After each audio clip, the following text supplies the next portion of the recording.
Hello, আসসালামু আলাইকুম সবাইকে।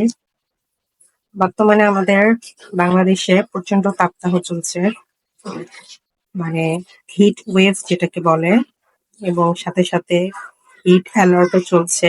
সব স্কুল বন্ধ।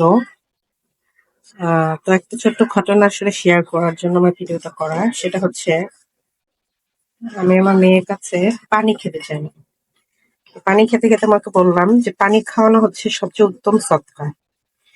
তখন ও আমাকে জিজ্ঞেস করলো যে মা সেটা সবাই কি? আমি বললাম, হ্যাঁ সবাই, মানুষ, পশু-পাখি সবাই।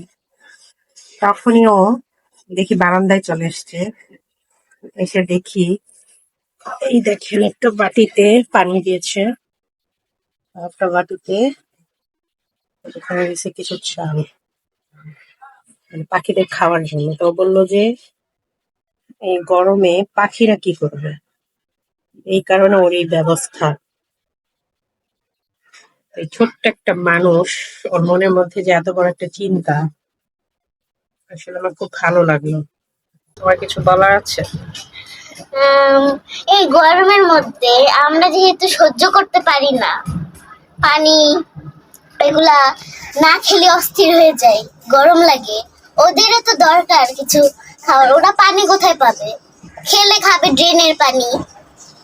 সারাদিন রোদের মধ্যে ওই ড্রেনের পানি থেকে ওটা অনেক ময়লাও হয়। এই জন্য একটু চাল দিলাম, একটু পানি দিলাম, এটাই আল্লাহ সওয়াব দিবে। সেটাই আসলে ছোট ছোট আম, ভালো কাজগুলো কিন্তু মানুষকে বড় কাজের দিকে মানে নিয়ে যায়, এগিয়ে নিয়ে যায়। তো মানুষ আসলে চেষ্টা করুক, ছোট দিয়ে শুরু করুক। আর আমার হচ্ছে এটাই আপনাদের কাছে বলা যে আপনারাও পারলে আপনাদের বারান্দায় এরকম করে একটা পানির বাটি রাখবেন, একটু চাল দিবেন, যাতে গরমের মধ্যে এই অবলা প্রাণীগুলো কিছুটা হলেও উপকৃত হয়। যদিও এটা পুরনো একটা কনসেপ্ট, তারপরেও আবারও এটা এই জন্যই করা বা মনে করিয়ে দেওয়া, যাতে ভুলে গেলে তাদের মনে থাকে। ঠিক আছে? আল্লাহ হাফেজ। আল্লাহ হাফেজ।